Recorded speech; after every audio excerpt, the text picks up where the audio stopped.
Patuloy na pinalalakas ng Philippine National Police ang kanilang ugnayan sa mamamayan sa pamamagitan ng isinagawang Information Drive and Awareness Program ng Police Community Affairs and Development Group, katuwang ang Quezon City Police District dito sa Sitio San Roque, Barangay Bagong Pag-asa, Quezon City.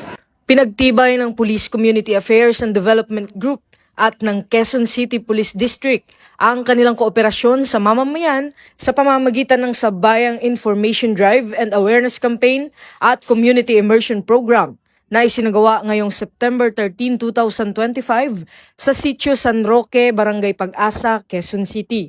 Sa temang Building Trust, Bridging Gaps, tampok sa naturang programa ang iba't ibang talakayan at presentasyon na naglalayong magbigay kaalaman at magpalakas ng ugnayan sa pagitan ng pulisya at ng komunidad.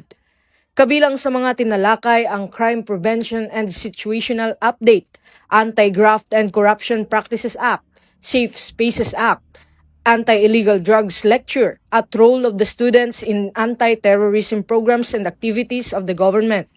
Tinalakay rin ang mga isyu hinggil sa fake news at ipinakita ang audiovisual presentations tungkol sa Unified Dial 911 at iba pang advokasya ng PNP. Kasabay ng aktibidad na ito ay nagbigay suporta rin ang Quezon City Police District sa pamamagitan ng pagsasagawa ng feeding program, pagbibigay ng lecture at paghahandog ng libreng gupit para sa mga kabataan. Sa kanyang mensahe, binigyang diin ni Police Lieutenant Colonel Luis Gisik, Chief ng Community Assistance and Development Division, na patuloy na magsasagawa ang kapulisan ng mga programang makakatulong sa pag-angat ng kabuhayan, kaalaman at seguridad ng mga mamamayan.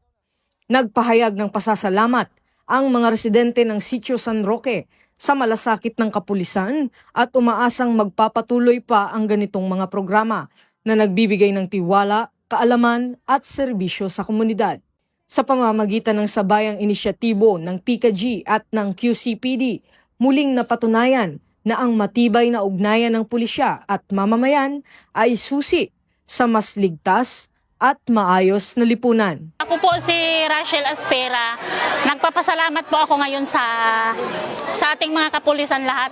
Lalong-lalo na po sa lecture nyo ngayon na marami kaming natutunan about sa droga po. Maraming po salamat sa mga kapulisan po natin at lalong-lalo na po sa mga pulis ng krami na nagtyaga po pumunta po sa amin sa lugar na ito.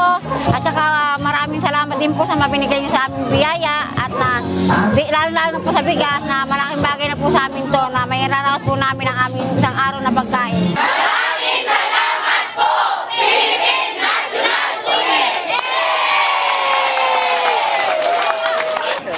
Mula rito sa Barangay Bagong Pag-asa, Quezon City, ako ang inyong PNN correspondent, Patrolman Don Brosas, alagad ng batas, tagataguyod ng Balitang Pulis.